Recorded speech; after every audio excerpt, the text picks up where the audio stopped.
offensively and to get the car in gear and get it moving full speed ahead. Nice way to start the second half with Fisher draining a three-pointer on LA's first attempt of the half. Yeah, but you're right. It's got to start from the defense, and they've got to contest some of these wide-open Spurs shots. David Robinson on the nice feed from Tim Duncan, scoring his first two of the night. Robinson went scoreless in the first half, and now he has two on the nice assist from Duncan. Now, how many 6'11" guys can dribble, penetrate, and dish down and get a great assist? You just saw the one who could do it, Tim Duncan. Shaquille O'Neal missing on the running hook shot. Tim Duncan got a little finger to the face. No harm, no foul. Parker almost had that one slapped away, and now Robinson from the baseline. Got it. Well, just in the first minute and a half of this third quarter, I have not seen an increase in defensive intensity on the Lakers. They're still giving the Spurs pretty much whatever they want, and that is a recipe for disaster. Shaq moving down inside against Robinson, and Duncan trying to help out on the defense. Picks up the foul. Well, the intent is clear from the Lakers offensively. Get the ball into the big guy and just let him get things done. And that is exactly what he is attempting to do in his first couple of possessions. Third foul on David Robinson. Well, I thought it was Duncan who came over to help out, but they called the Admiral with it. And Shaquille O'Neal shooting the ball fairly well from the free throw line so far tonight. And so far this year and in the playoffs, he's improved. I mean, don't look at the form. The form is ugly as anything, but the ball is going into the basket more times than not, and that's a plus for Shaquille and the Lakers. Came into the night shooting 61.5% during the postseason from the foul line. And here's Duncan on the baseline. Little hook does not get the roll. But again, pretty passive defense by the Lakers, and I'm really surprised at that because they've been through this enough times to know that the defense is going to win it for them. Kobe moves into the lane, creates some contact. Look at Shaq underneath. Oh. Yeah, you're right, though. Kobe did get into the paint and create some contact and no whistle, and Shaq was able to clean up the rebound. Shaq with 22 now. Here's Jackson, steps back for three. Got it! Steven Jackson may have finally shot himself out of the little slump he's been in so far in the series. And what a plus that will be, because you really can't expect Bruce Bowen to play the second half the way he did the first half, and Steven Jackson becomes a very important ingredient. And Derek Fisher trying to make a move, picks up the offensive foul, and Phil Jackson can only watch. Pretty good defense right there by Tony Parker, anticipating where Derek Fisher's going to go. He got there, folks. He had his feet set, and Derek Fisher created the contact. That's a good call and a terrific defensive move by Tony Parker. Tony Parker, I mean, got a lot of great years ahead of him. Quick. Just learning, just young in the game and learning how to play that point position. And there he is with the step-back jumper, and Tony Parker now has 14. He had 12 in the first half, and now it is a 19-point lead by the San Antonio Spurs. And, you know, it was important for the Lakers to come out and take the initiative and to knock that lead down in the first couple of minutes, and what's happened is just the opposite. The Spurs have come out and taken the initiative and increased the lead. Shaquille O'Neal getting great position on David Robinson and dropping in the little jump shot from in close. He has 24. And Parker again coming up shooting. Left that one off the front of the rim short.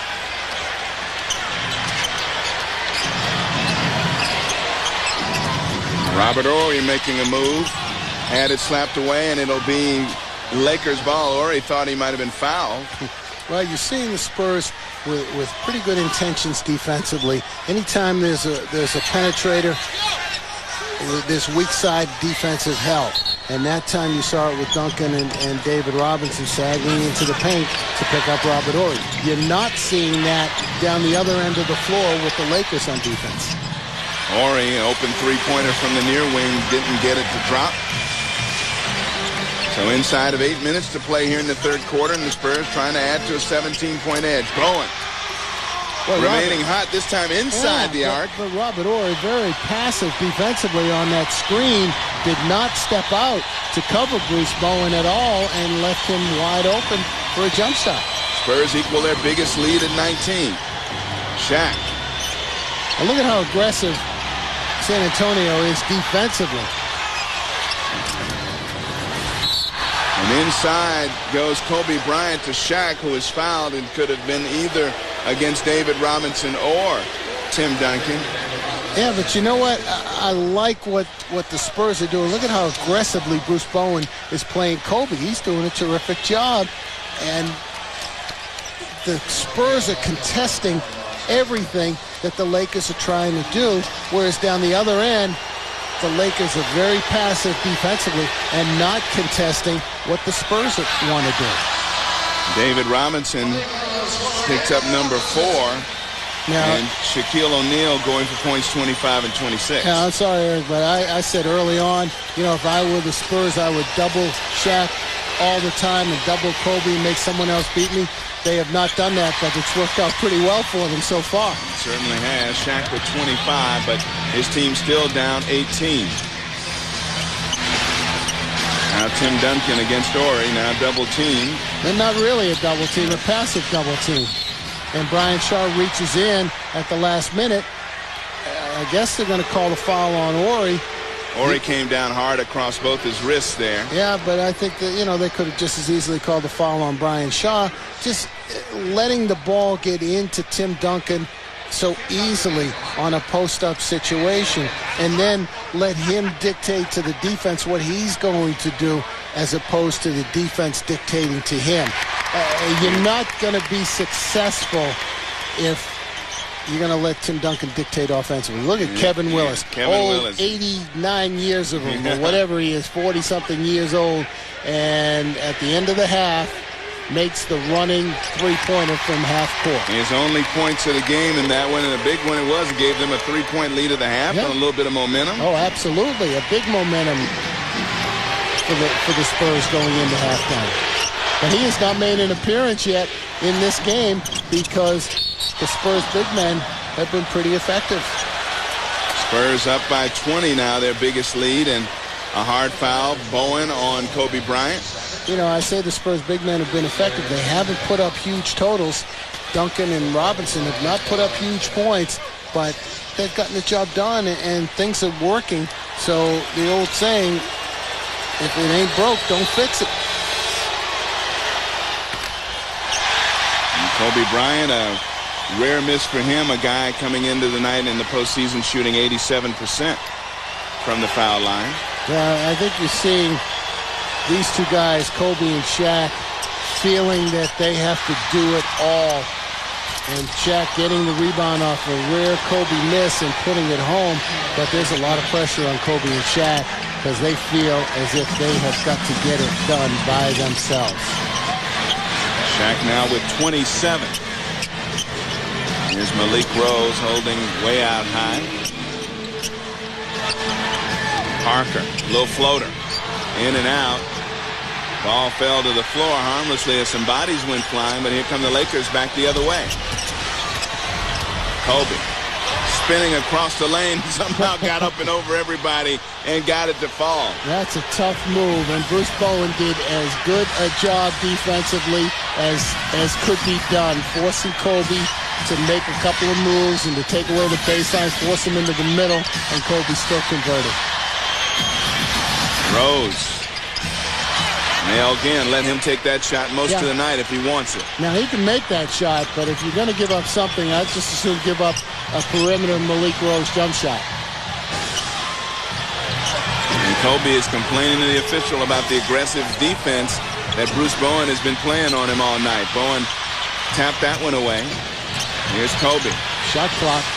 Has that one blocked by Bowen. And Bowen will get the layup on the other end. Now, good double on Kobe with the shot clock going down. They blocked the shot. Nobody back on defense for the Lakers. It just seems as if the Lakers are not into this thing enough mentally. Horry almost lost control of it going down the lane.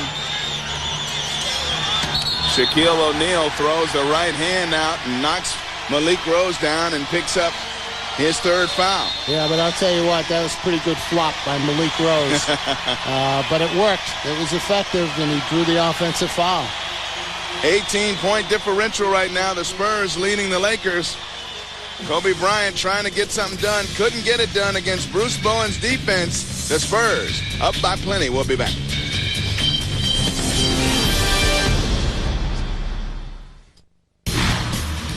You can't stop congratulating us. I'm hearing all about that, and I love Liverpool fans. Believe me, I do. You're doing a great job. America is not set up for producing players and pushing them through a system. Your comments are always fantastic. I thought you were a professional, Steady. How could you tamper with the rules like that? The ideal combination. Hey, it's live television. What are we supposed to do? Yeah. Press Pass, every Friday on ESPN.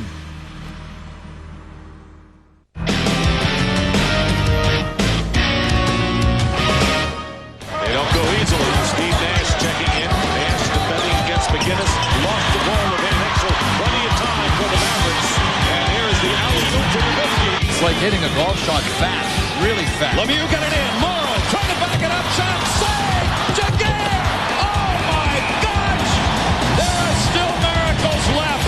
The signal is no goal. Jaguar right to left. Corey Sharp, you ever have an outstanding game? Over this bad line change. Gomez breaking in. Shot score. That's all it takes for Scott Gomez to give the Devils the 1-0 lead. You call up the regulation. It's Soleil. Soleil drops it. Still looking in front. From the clear. Score! Power play goal!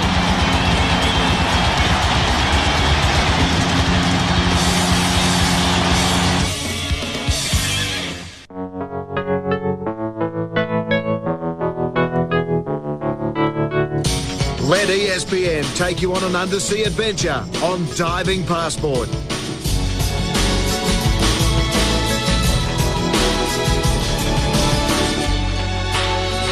Explore a world beneath the waves off the most exotic ports of call. Diving Passport, only on ESPN.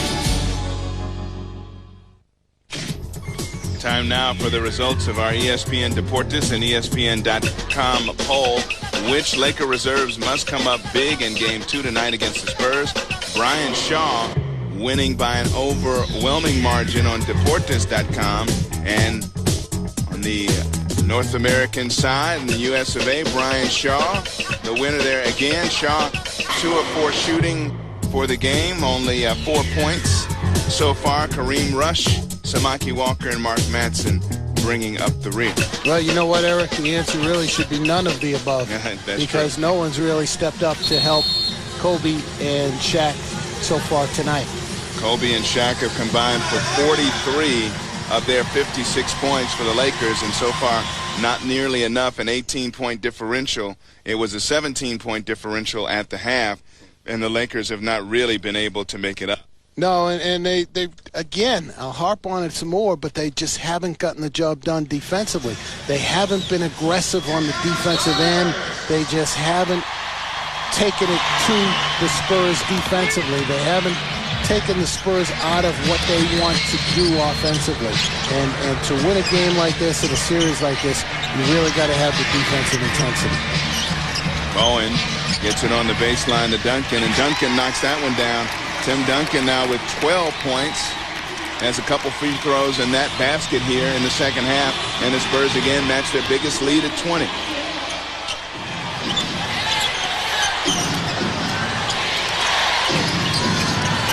Robert Horry for 3. Left that one short. Rebound is cleared by the Spurs. No Lakers on the offensive boards at all. They're not getting any extra shots except what Shaq can pick up. Bowen put it on the floor, and you could hear, oh, you couldn't believe that the bank was closed on that one. Did everything but fall down for him. Here's Shaq against a much smaller Malik Rose inside, and Rose trying to hold his position against a guy weighing more than 100 pounds than he does. Well, no chance. Malik Rose is trying to do everything he can to offset Shaq, and it's a losing battle. I mean, you're right. He's giving up so much weight and size, but he is trying to be a little cute with it and do different things against Shaq, and that's exactly what you have to do. But in turn, he's picked up his 4th personal foul. It could have been 5 or 6 because he bought a couple of offensive on Shaq Now as the well. veteran Kevin Willis in there to try to put a body on Shaquille O'Neal. Give him another 6 fouls to use if they need to. Kobe, turn around and rebound, cleared by Willis. Yeah, makes his presence felt right away, getting a strong rebound in traffic. Willis in his 42nd year out of Michigan State. It seems that way. I mean, he has been around the game for a long time. Still designs his own clothes, the nice leathers and everything, and then some really nice big men's designs. I could never wear his stuff, though, because I'm not a big guy. Here's Duncan, and Shaq trying to flop a little bit. Yeah, well, you know, when you got a 7'1" guy weighing 800 pounds trying to flop, it just doesn't carry. The official is not going to buy into that because there's no way anything but a tank can knock him down. Ginobili gets it back outside. Bowen, another 3. You bet. Get a fire hose and cool him down, somebody. Bruce Bowen with 6 3-pointers. That's his first triple here in the second half. The Spurs now with their biggest lead at 23.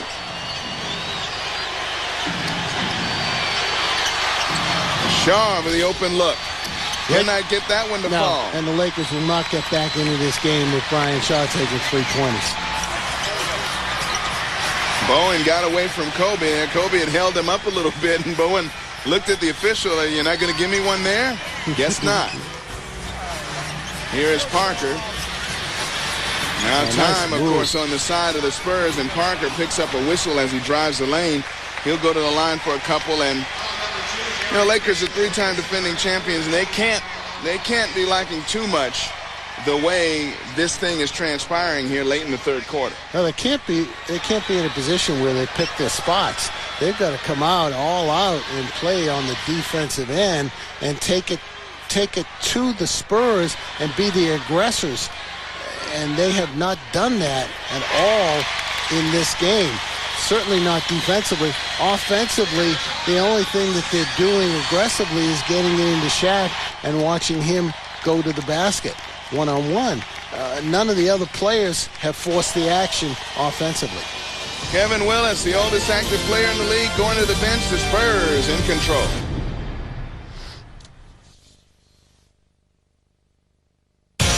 ESPN goes spanning the globe this May to bring you the world of sports. The NBA keeps slamming and jamming when the march to the finals continues with playoff action.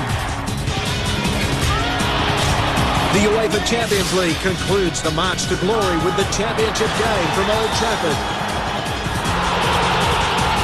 The most famous race of them all is the Indy 500 from the Brickyard in Indianapolis.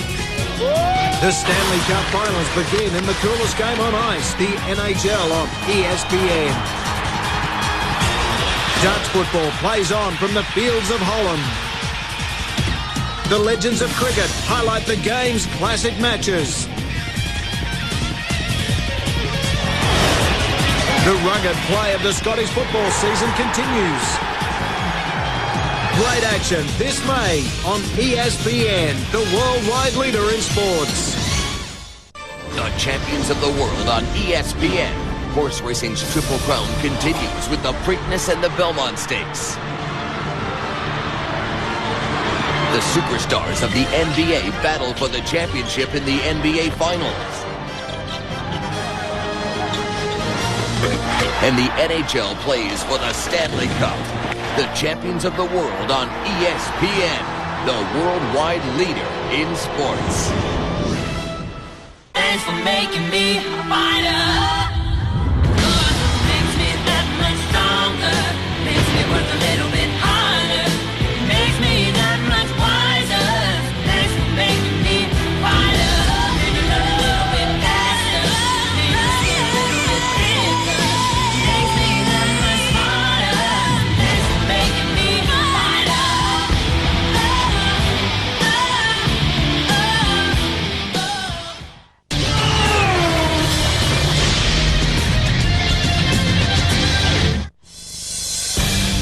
Join ESPN as our NBA playoff coverage continues. Tim Duncan, Manu Ginobili, and the Spurs travel to L.A.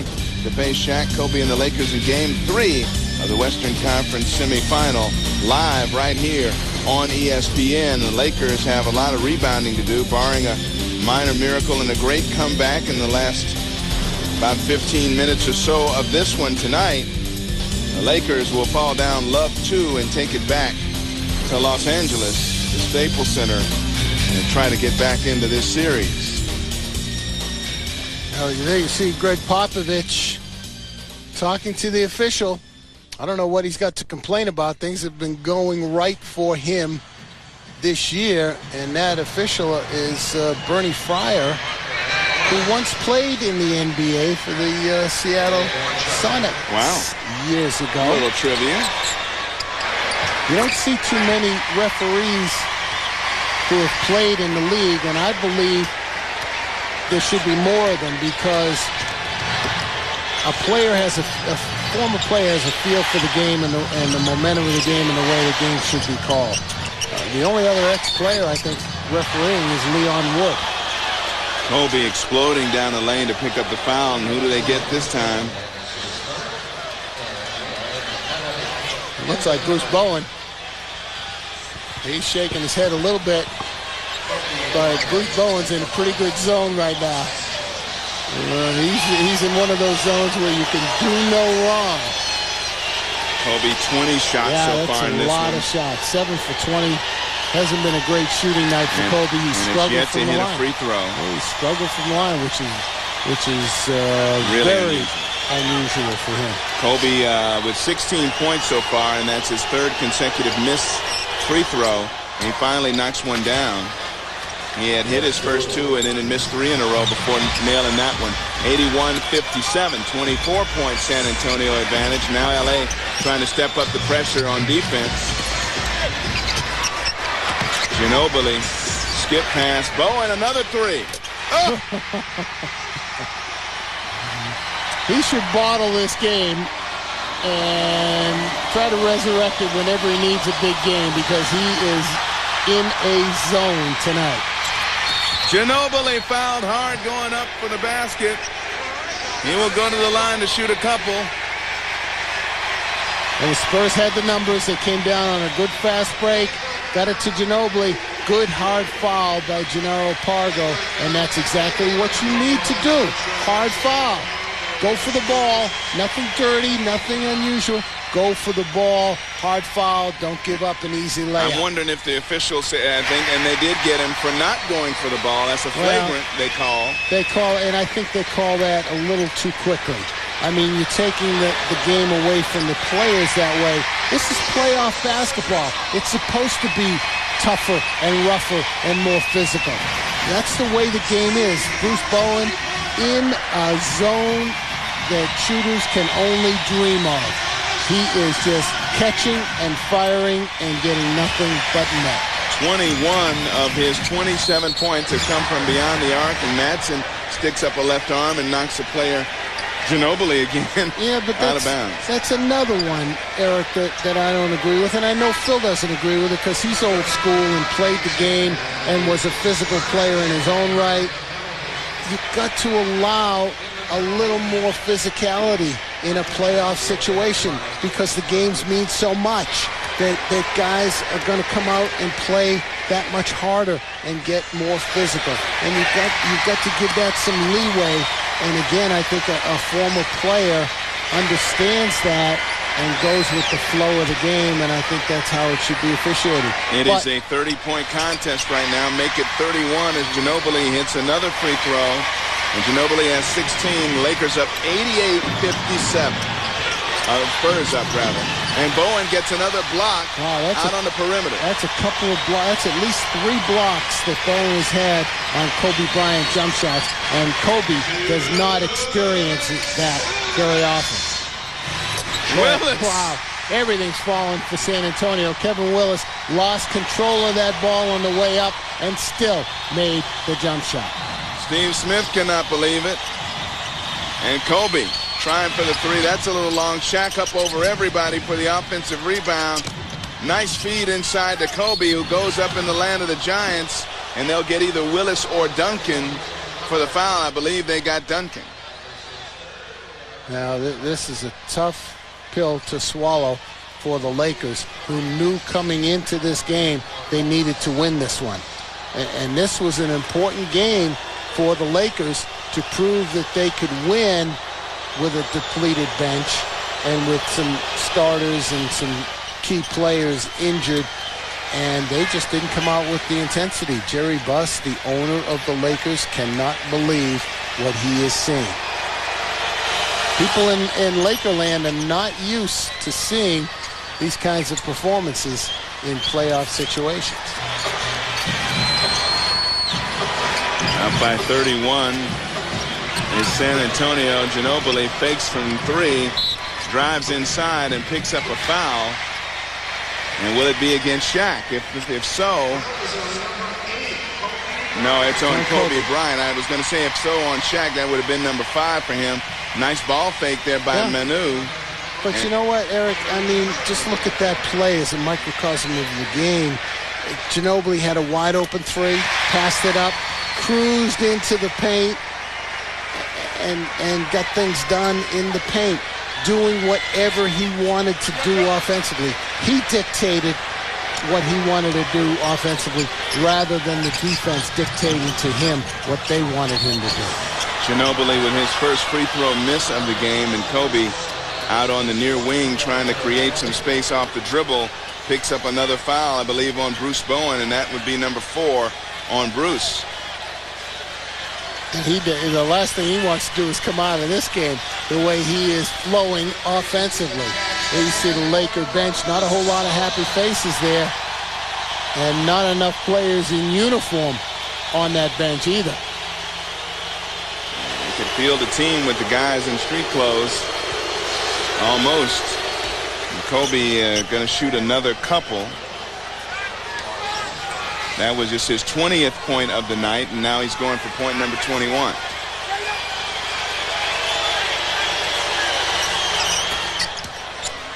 We've just been informed that Bruce Bowen, a team record for made 3-pointers in a playoff game. He has 7 and counting. Remember, we still have a quarter left. Yeah. And you know what? His teammates should treat him as if he were a pitcher in the midst of a no-hitter. Stay away from him. Don't talk to him. Leave him alone. Don't do anything to get him out of the zone that he is in offensively. I mean, the basket must look like, one of those big trash cans to him, the way he's been teeing it up from beyond the arc, looking so confident and really knocking it down. Again, we talked about his shooting woes earlier in his career, and he has become an excellent shooter from beyond the arc now. Yeah, they say when a player's having a bad shooting night, he can't throw it in the ocean. Well, guess what? Bruce Bowen can throw it in the ocean and has done it virtually every time he's tried. And the one he missed was not that far off line. That's right, and he was kicking himself for missing it. But he's given an incredible lift to the Spurs tonight, and he has still been able to do a terrific job defensively on Kobe Bryant. Inside of a minute here in the third, Lakers trying to do anything they can to whittle away at this 31-point deficit. Kobe kicks it out to Rush. Manson inside is fouled by Ginobili. Pretty good ball movement by the Lakers, and they wind up with a nice attempt inside going to the basket. What's wrong with that? What's wrong with doing that on a consistent basis? Move the ball, penetrate a little bit, create some easy offense. Phil Jackson kind of just watching with mouth agape. Not one of those coaches who believes in taking a lot of timeouts to try to stem the tide of another team or anything like that. Believes he can let a veteran team with players work themselves out of whatever problems they'll have. Yeah, and it's been effective over the years that Phil's been in Los Angeles. Coming up Friday here on ESPN, we'll have Game 3 from L.A. And then Game 4 on Sunday afternoon. And Shaquille O'Neal going to come to the bench, take a seat. And Madsen makes 1 of 2. Madsen came in shooting only 41%, 41.7 from the free throw line, and now lots of whistles here as we get late into the third quarter. Gennaro Pargo picking up the foul there in the backcourt, trying to play aggressive defense. Yeah, and he's come into the game and been aggressive and tried to make full speed. It's made things happen full speed. And yeah, he's going to make mistakes, but coaches can live with that if they're full speed mistakes. And Pargo has come in aggressively, which is what you need to do. And it's too bad that his teammates haven't followed suit, because I don't think they've been aggressive enough. Now, you don't want to get to a situation where we talk about quitting or throwing in the towel here, but how much down by this margin, 32, do you even play Shaq and Kobe coming down the stretch here in the fourth quarter to try to get back into this thing? Well, I think you have to, because, again, it's the playoffs. And what are you going to save these guys for? So play them and try to get them on track and try to get their anger up a little bit and their intensity up and the whole team's intensity up, because certainly no team wants to be embarrassed in a playoff situation, especially a team that's won 3 straight championships. So that's got a nice feed underneath from Ginobili, but lost the ball out of bounds on his way up. So you know what? Play the horses and play him the rest of the way. Who else is he going to play? He doesn't have a whole lot of players left on his bench anyway. Kobe will hold and try to get the last shot off and whittle away at this 30-point deficit. A good defense by Steven Jackson that time. And Kobe launches one over Kevin Willis and got it to fall, so Kobe Bryant ends the third quarter with a three-pointer. And the Lakers have whittled away at that 30-point deficit. It's now 27, still a big mountain to climb as we begin the fourth quarter in just a moment. NBA playoff coverage continuing right here on ESPN.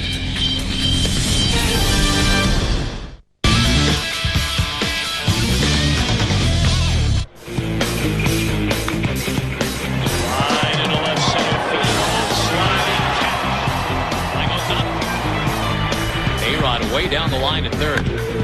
Chop ball. Tough play. Casey Blake a bare hand and a throw.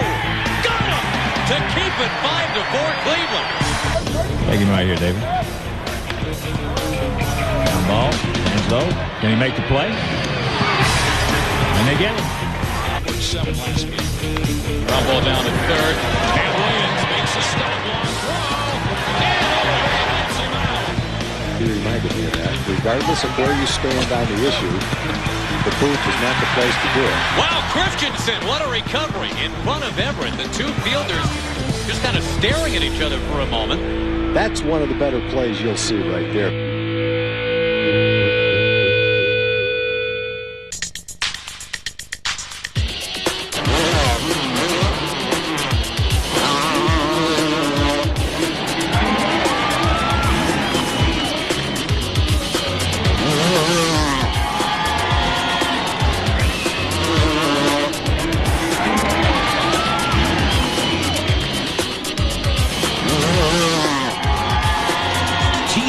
World Supercross GP, only on ESPN.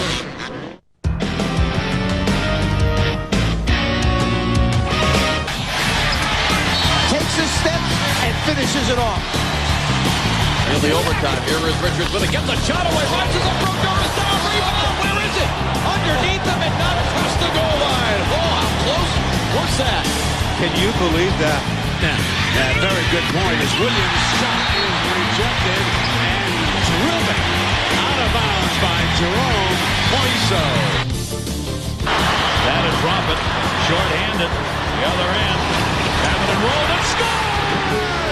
Mistime by Jaguar. The upset here. 12-1 coming down to the line. And the gutsy Gelding Sunnyside has won the 129th Kentucky Derby with jockey Jose Santos aboard.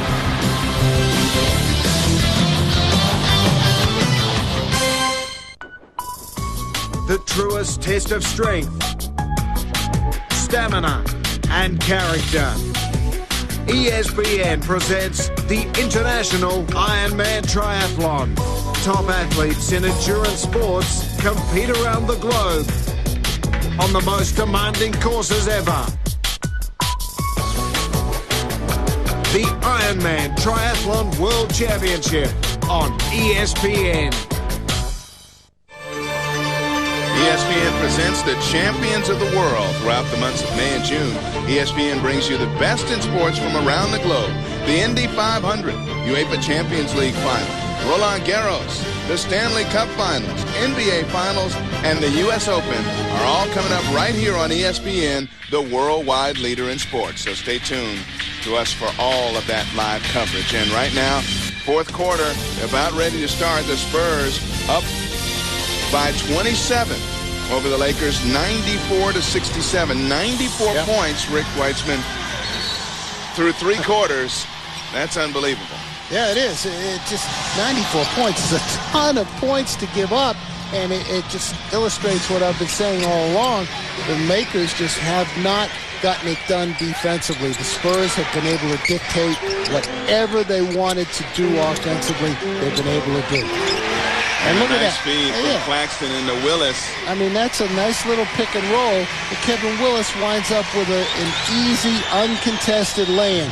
That should never happen, certainly not in a playoff situation. Now with a 40-year-old, Willis still in great shape, obviously. And Madsen crashing through bodies. Who will they call a foul on? They call a loose against a white shirt. Much to the chagrin of Kevin Willis, who's out there. Mitch Kupchak, the general manager of the Los Angeles Lakers, I'm sure he's stunned as well with the performance of his team. There are no answers. I mean, what are you going to say? Your team just came out and pulled a stinker in a big game. Ginobili trying to dribble through two long-arm defenders and could not. Panero and then Ginobili hustling back on defense. Fargo, I should say. Pretty good pass on the fast break to Kareem Rush, but the Spurs, everything's going right, and they hustled back on defense and got into the And Ginobili gets in the way and gets a steal. Claxton up short on the lay-in. Madsen bumped from behind, no foul, and back and forth they go. Fargo knocks down the three. Well, he's come in and played pretty well for the Lakers. I've been impressed with what he's done so far. And Fargo now has a 5. Three-pointer was his first field goal of the second half. And the deficit is 26 for the Lakers. And they get a turnover on Jackson in the backcourt, who lost control of it. Well, what the Lakers want to do is finish out this game aggressively, setting the tone and doing the things that they should be doing and should have done all along. There you see Fargo getting a little too confident, shooting a three and coming up with nothing but air. So far, we've played about a minute 40 and counting of the fourth quarter. No Kobe or Shaq been out there yet. Jackson trying to drive between a lot of purple shirts. Yeah, and gets fouled. And no Duncan down this end either for the Spurs. So we're seeing a lot of the Scribinis in the game. Scribinis, I love it. But I mean, you know, it's really important. This is a blowout so far, but it's really important for the Lakers to put something together. The Spurs are a team susceptible to runs, and you know, I think it's imperative for the Lakers to put a run on. Then you see Peter M. Holt, the owner of the Spurs. He's got to be a happy individual right about now.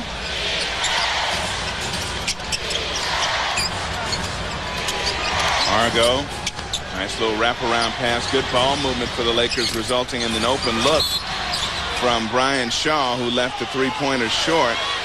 And we get another loose ball situation and a foul called on San Antonio. But you know what? From this Laker lineup that's in there now, not a whole lot of frontline players or talent right now, but they are playing hard, and they are getting after it and taking it to the Spurs.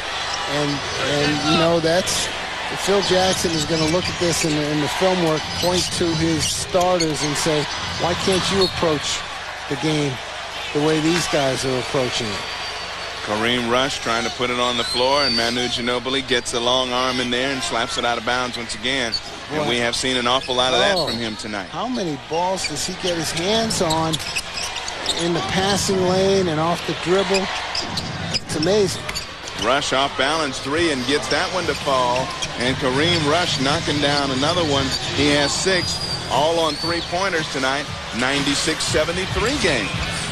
Yeah, the Spurs are being passive, and they're not dictating offensively what they want to do because the Lakers have improved their intensity on the defensive end. And Kevin Willis going inside and going to work against Madsen. Did he call glass on that, Eric? I don't know if he called the bank being open, but he really knew what he was doing going across the lane. Here's Rush stepping back for another 3. Left that one short. Yeah, but you don't want to settle for those. You want to take the ball to the basket and get something done. Claxton all the way down inside to Willis, who lays it in. Nice Willis, job. Offensive option number 1 so far for the Spurs with the Scribinis in the game with 8.5 to go. But a nice effort by Speedy Claxton, penetrating addition. There you go. No fall away. Take it strong to the basket. Ryan Shaw shows him how it's done. You need the old 37-year-old veteran to do that. Take it to the hoop. You know the Spurs don't want to foul, so take it right at him. Ryan Shaw with 6 points. Got the starting nod tonight with Devin George out with that severe ankle sprain. Of course, Rick Fox with the tendon injury in the foot out for the remainder of the playoffs. Danny Ferry comes up shooting from the far wing. And here's Pargo for 3. Don't settle for that, though. Take the ball to the basket. Well, I guess they don't play a whole lot. So no, but you know what? How are you going to earn playing time unless when you get in there you do things the right way? Now, very interesting what Phil Jackson is doing with Shaq and Kobe. Will they make another appearance in this game? Maybe not. It's 1 part adrenaline, 2 parts skill, and all the speed you can handle. The NHL on ESPN. From the first drop of the puck to the Stanley Cup. Your hockey home all season long. The NHL on ESPN. If it happens in hockey, it happens on ESPN.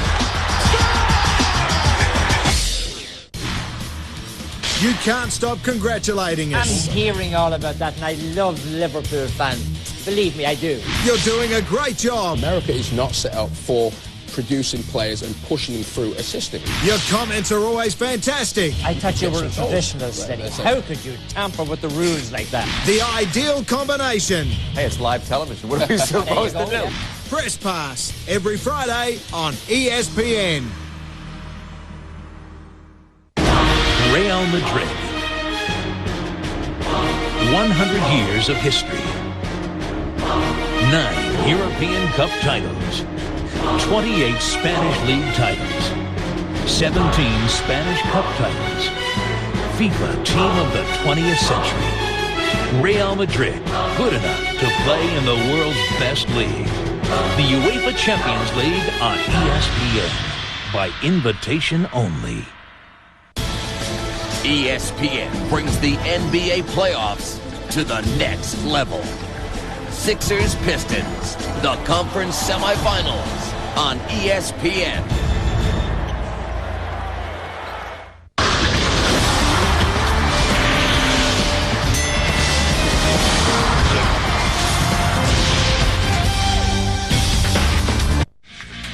Welcome back to the SBC Center. Eric Clemens and Rick Weitzman. San Antonio, a comfortable 25-point lead, 7:45 to go. You can join ESPN as the 2003 NBA playoffs continue. Allen Iverson and the Sixers look to even the score after dropping Game 1 to Ben Wallace and the Pistons. Game 2 live on ESPN. Check your local listings for the time in your areas. Allen Iverson going to try to get his team back into that one against the Pistons and Ben Wallace. Pistons win it in Game 1, led by Richard Hamilton, Rip Hamilton. scoring 25. Yeah, but a key in that one will be the health of Chauncey Billups. Yeah. Because he's been a definite factor for the What Pistons. an unbelievable score. I think at the time of his injury, he had 24. Sports Center coming up next, Latin America only. You'll get the recap of the full day in sports. See the highlights from the other NBA game of the night. New Jersey going up 2-0 against Boston. And looks like both teams pretty content to leave the big guns on the bench for the final 7:45 of this one. Well, I can see certainly the Spurs philosophy. No need to keep your horses in there. But it's very interesting from the Lakers' perspective. And they've inserted Kobe Bryant back into the lineup, because do you let your two studs sit and stew on the bench for the remainder of this, or do you keep them on the bench to rest their legs, knowing you're going to need them from serious minutes the rest of the way? Steven Jackson moves around Kobe and comes up with the steal. Yeah, or do you put them back in the game and let them save a little face by trying to get something out of this game? Kobe almost coming up with the steal that time, knocks it out of bounds, and he's out there hustling, sending a message to his teammate Steve Smith into the game for the first time tonight. Another 12 years in the league. Another long-in-the-tooth veteran. Yes, he is. But those are the guys you want on your bench in playoff situations, because those are the guys that will come in and a moment's notice and get the job done. Danny Ferry, that little push set shot. Kobe Bryant picking up the foul against Jackson off the dribble. Kobe Bryant, 24 points so far in the game. Shaquille O'Neal may be done for the evening with his 27. And no other Lakers yet approaching double figures. Or probably even close. And you got Kareem Rush, who's thrown in a couple threes this quarter. And Kobe has that one deflected at half court. Now it's a 2-on-1. Claxton puts it in and give him one on the foul on Pargo. Everything is falling right for the Spurs. They're deflecting passes. I cannot remember ever seeing as many balls deflected, as many passes deflected as we've seen tonight between Ginobili and Jackson and Speedy Claxton. It's been incredible, and what that says about the Lakers is that they're not into it and focusing on every single pass. Oh, that's a nice looking drive by Pargo. That time he has 7. And it's a 104-77 game as they try to play out the final 6:20. Lakers showing a little token pressure. If I'm Phil Jackson, I like what I'm seeing with Gennaro Pargo. The kid has come in and played hard and gotten some things done. And Speedy Claxton now has 13 points. Played very well here down the stretch. He certainly has. He's played well every time he's been in there. Pargo picking up the foul on Claxton, and we have a timeout on the floor. 29-point San Antonio lead, 5:57 to go. As both teams will play it out, and the Lakers appear to have pretty much conceded. Game 2 belongs to the Spurs.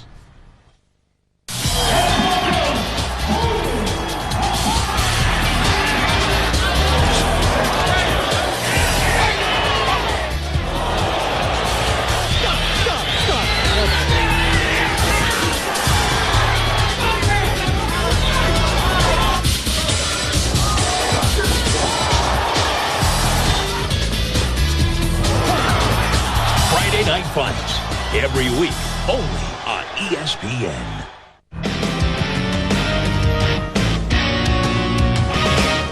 They don't go easily. Steve Nash checking in. Nash defending against McGinnis. Lost the ball with Mitchell. Plenty of time for the Mavericks. And here's the alley-oop to Nowitzki. It's like hitting a golf shot fast, really fast. Lemieux got it in. Morrow trying to back it up. Shot saved. Jaguar. Oh my gosh. There are still miracles left. The signal is no goal. Jaguar right to left.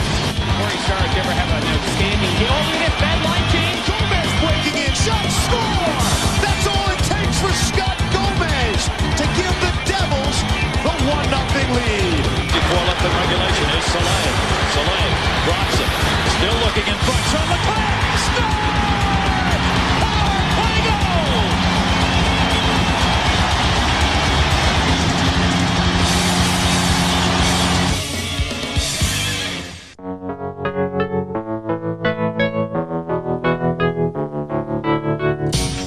ESPN take you on an undersea adventure on Diving Passport.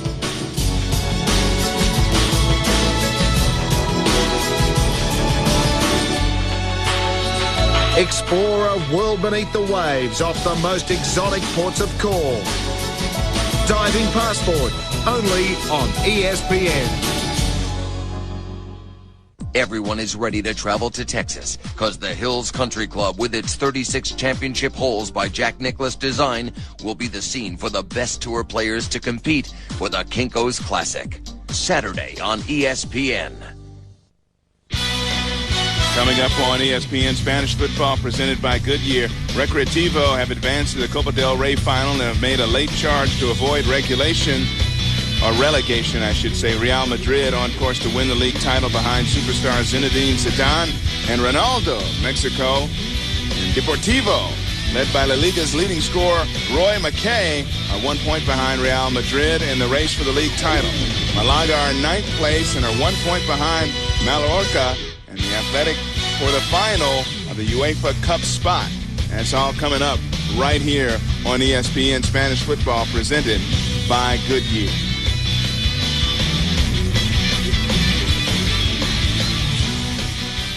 And back at the SBC Center in San Antonio, the Spurs with a 29-point lead over the Lakers.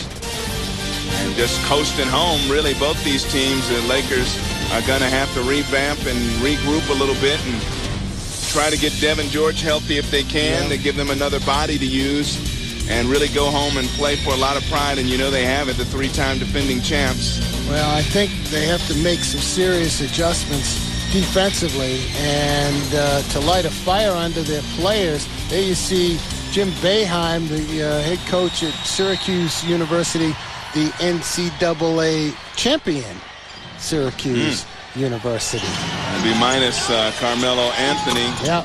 One of the better freshman players I've seen play in a long time. Oh, he's a terrific player. And but you know what? Jim Boeheim doesn't get enough credit for the job he does year in and year out. Syracuse is always winning at least 20 games a year and into the NCAA tournament. Terrific guy, Jim Boeheim, and he really does a terrific job. And my youngest daughter is a graduate of Syracuse, so she made me say all these nice things about Jim Boeheim. Steven Jackson gets fouled driving the lane, so he'll go to the line and shoot a couple. And Steven Jackson, with the headband and all, going to go to the line for his first couple free throw attempts of the game. He has 7. Great story for the Spurs, Steven Jackson. Young kid, came out of high school, either went to Arizona for a brief time or was going to go there, came into the NBA, struggled for a number of years, bounced around a couple of different situations, wound up here with the Spurs and won the starting 2-guard job, did a great job for them all year long. Kareem Rush has three three-pointers here in the fourth quarter. And now Kobe Bryant really creating some havoc against Steve Smith in the backcourt. Smith thought he was mugged, but no foul call. And Lakers now down by 25, really coming down, firing up the threes to try to get back in the contest. Now, people are still seeing Jim Boeheim in your picture, and people don't realize that he was a pretty good basketball player at Syracuse. Played in the same backcourt with a legend, Dave Bing, back in the day. And Jim Boeheim could shoot the basketball, let me tell you. And so could Dave Bing, one of the smoothest ball handlers you could ever want to see. What a great player he was. I'd love to hear the announcer say his name when he made a basket. Dave Bing. Now you're dating yourself. Yeah, you know I dated myself a little bit. Right? One of my childhood heroes. I was only 4 or 5. Well, I hate to tell you, but Dave Bing was the toughest player I ever had to cover. Her long three, a little bit short. As fans just want to see some of their favorites get in the scoring column now. Yeah, let's clear the bench time and let the guys have some fun out there on the floor. And the Spurs have earned it. Now it's Kareem Rush, and Rush at garbage time picking up a lot of points. He has 11. Only other Laker in double figures beside Kobe and Shaq. And that one stolen away from Steve Smith. Rush trying for another three. Medvedenko on the offensive glass and puts it back up and in. Well, what Phil Jackson is looking for here is somebody to give him a ray of hope that he might be able to use in a key situation down the road. That one blocked that time by Samaki Walker. Steve Kerr tried to go in for a layup. Lakers down by 21. Been a long time since it was inside of a 20-point deficit. Cargo. Off the glass. He didn't call that, I can guarantee you. He did not call the window on that shot. But it counts in double anyway. figures now with that three-pointer. Here's Jackson, fouled hard by Medvedenko. He'll go to the line as the Lakers have really trimmed away at it. Now it's only an 18-point game, but only 3:06 to go. And Shaquille O'Neal, big guy, still on the bench, 27 points through 3 quarters of this game. Well, has not played here in the fourth. fourth. Lakers may have trimmed away at it, but I don't sense that the Spurs feel they're in any danger of losing this game. So, you know, the lead might have disintegrated, but, you know, and coaches are never comfortable until the game is over. But I don't think Mr. Popovich is overly concerned. There you see P.J. Carlissimo, who signed on this year as an assistant with the Spurs, giving them some more experience on the bench.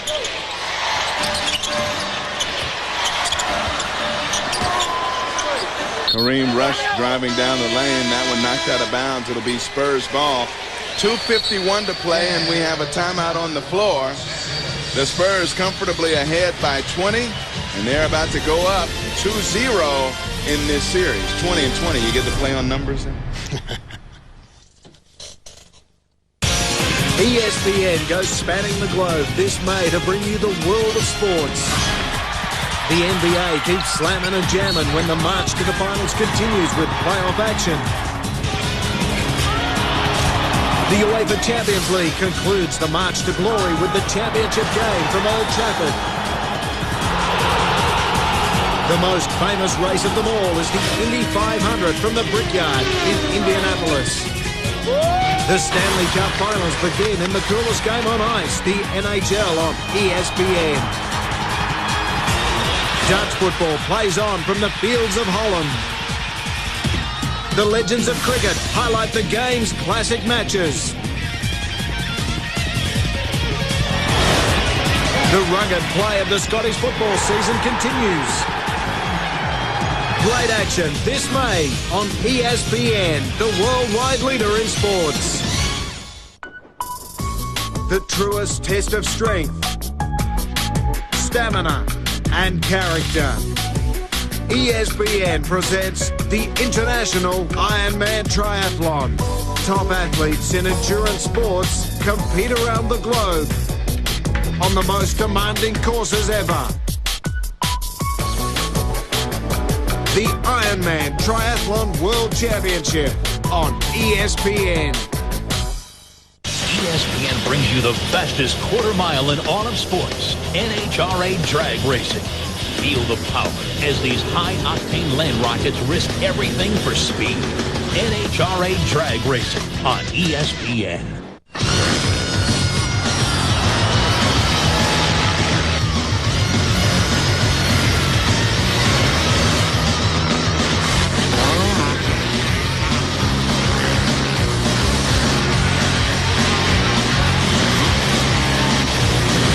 Don't miss all the fast-paced, high-flying action of the THQ World Supercross every week on ESPN, the worldwide leader in sports. Well, we are 110-90 right now. The Spurs about to take a 2-0 lead in that series. This Western Conference semifinal. And coming up after basketball in Latin America, Sports Center. We'll recap the full day in sports, all the news headlines from around the globe. Tonight, following basketball right here on ESPN. Of course, we'll recap both the NBA games. Again, another solid all-around effort from Tim Duncan. Wasn't needed to score the ball that much, but 12 points, 13 rebounds, 7 assists. Not bad. Right. He didn't have to do too much because other guys like Bruce Bowen and Tony Parker certainly stepped up and were important factors in this game. And it took some pressure off Duncan. He did not have to carry the whole load. Claxton now with 15 points. Speedy Claxton's done a terrific job in this game. He really has. Came in and ran the ball and pushed the ball up the floor. But what a game for Bruce Bowen. What'd you say? He had 27 points. Team playoff record, 7 3-pointers. Yeah, this has been his game. Put this one in the bank, Bruce, and bring it out and show your grandkids, hey, your old man could shoot the ball a little bit. Speaking of old men, and he shot that one like an old man, but Kevin Willis at garbage time has 8 points in the game. Miscalculated the distance from the basket that time, and Medvedinko comes up shooting. He has 4.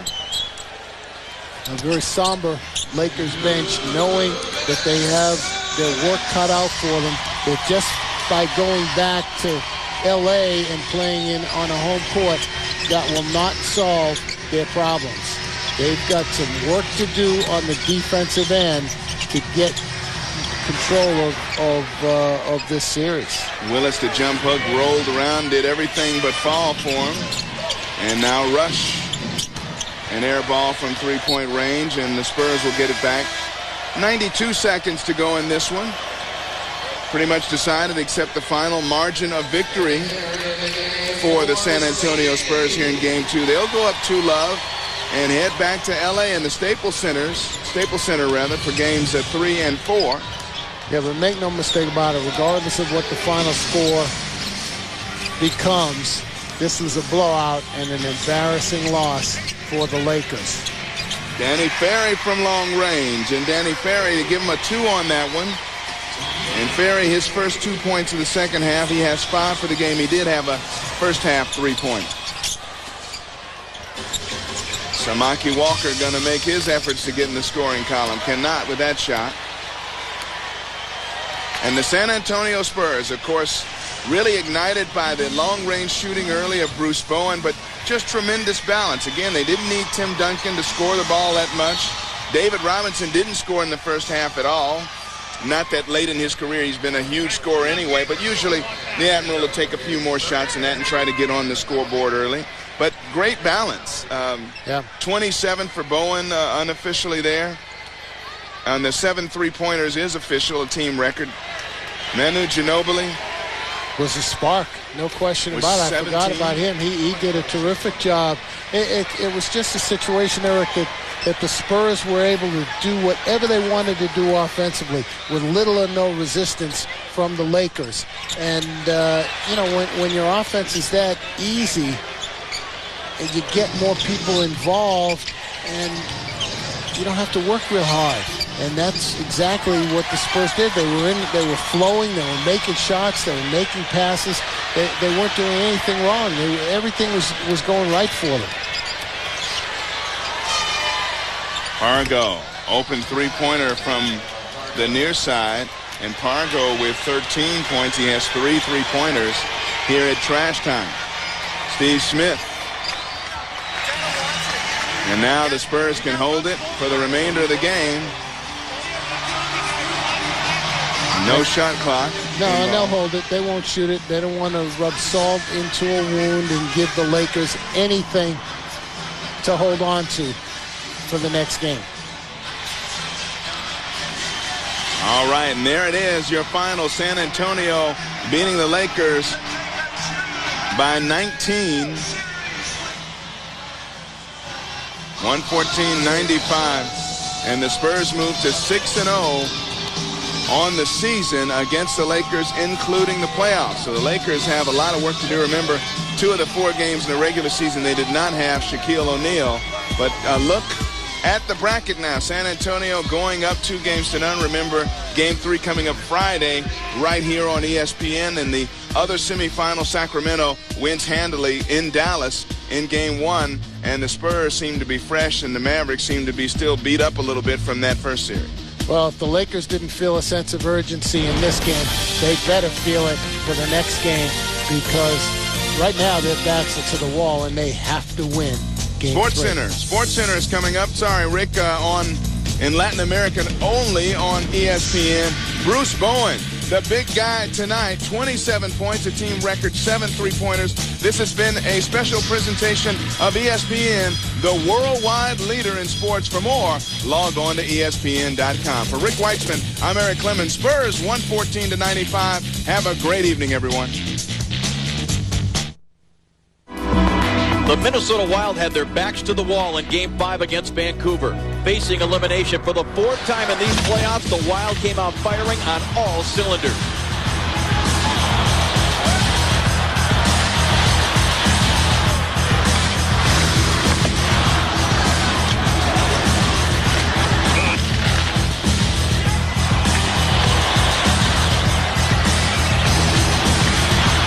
7 goals and a full-fledged thrashing of the Canucks later, Minnesota had survived only to face elimination again, and this time the Canucks mean business.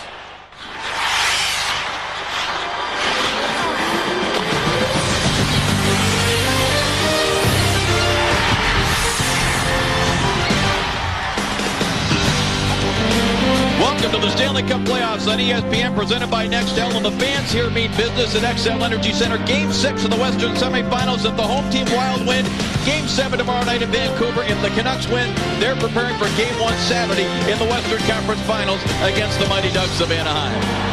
Hi, everybody. Dave Strader along with Brian Engblom, and we'll be joined shortly by Dave Ryan down at Ice Side. They did it in the first round against the Avalanche, down 3-1, so we shouldn't be surprised the Wild won a Game 5 on the road. But the team that ranked 24th in the National Hockey League on offense in the regular season, Brian, became the first team in the playoffs to score 7. That was a surprise. Minnesota wanted to go into it scrappy, and they certainly did that. Most of their team is hit and run, but there's one guy who will stand and fight, and that's Willie Mitchell. He's wearing a full face shield because he's got a fractured cheek. He also had a bad wrist, but he led this team, and they followed them. They were scrappy. They tried to beat up Vancouver and did a good job of it. And back on the blue line on the power play, Cliff Ronning just exuded confidence. Oh, by the way, he also got 2 goals scored. The offense from Minnesota was surprising to absolutely everybody, and they want to carry it through to this game. Dan Cloutier, the number 1 goaltender for the Canucks, gave up 6 of those goals. Second time in the playoffs he's given up 6, Brian. He bounced back from Game 1 when he did it against St. Louis. It'll be a tall order here tonight. Well, he's always been a scrapper, but he's worked a lot on his technique this year, and that's going to help him in this situation because he let in some pretty bad goals. Yes, he didn't get a whole lot of support. Everything was going wrong for Vancouver, but Cloutier will definitely have to recover in this game. He got pulled after the second period, and by the time he was done, he was definitely pretty frustrated. So was this guy. Jovanovski was a -4. One of the best defensemen in the National Hockey League in my mind. He's got 6 goals in the playoffs, 4 in this series. He's capable of the big hit and the big play. You'll have to do it here tonight. Not very often that you hear players talk about a guy on the other team as a superstar, but that's the way the Canucks talk about Gaborik. Not just because he scores, but you knock him down, he gets back up. The leaves on the trees, they are so crowded today. You got the birds and the bees, you got the sun in the way. But when the sun comes out, I'm calling you out to play. And when the sun comes out, I'm calling you out. Michelin. Discover a new driving experience. The leaves on the trees, they are so crowded today. You got the birds and the bees, you got the sun and the way. But when the sun comes out, I'm calling you out to play.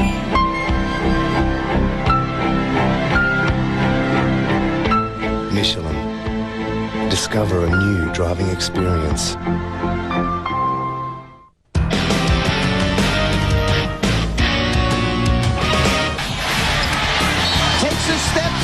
Finishes it off.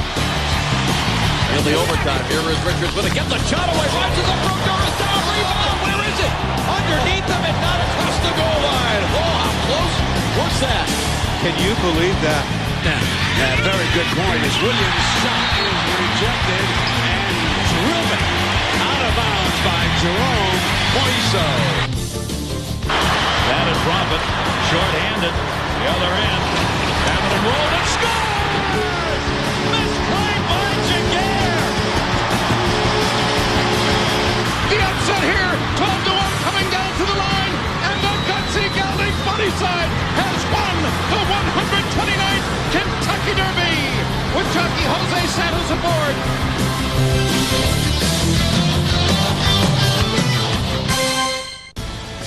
ESPN brings the NBA playoffs to the next level. Sixers Pistons, the conference semifinals on ESPN.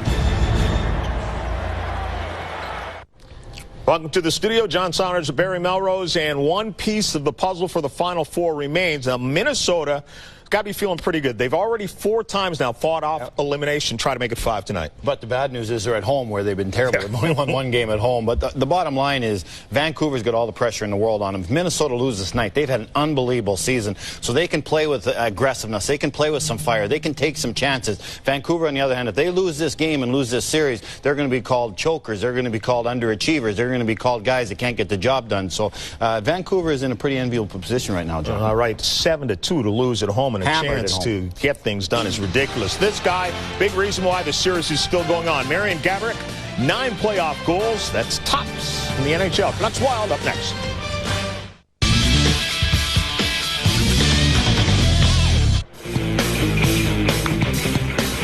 Line in the left center field. Sliding cat. Line goes up. A-Rod way down the line at third. Chop ball. Tough play. Casey Blake a bare hand and a throw. Got him to keep it 5-4 Cleveland. Taking right here, David.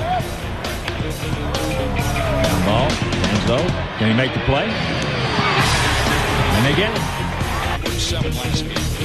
Ground ball down at third. And Williams makes a stop. Long throw. And knocks him out.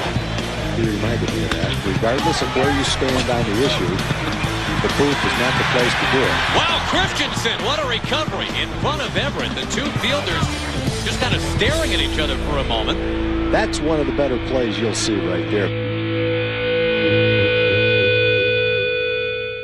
The IRL IndyCar Series races on. Defending champion Elio Castroneves will go for his 3rd consecutive win. The Indy 500 Pole Day, Sunday, live on ESPN.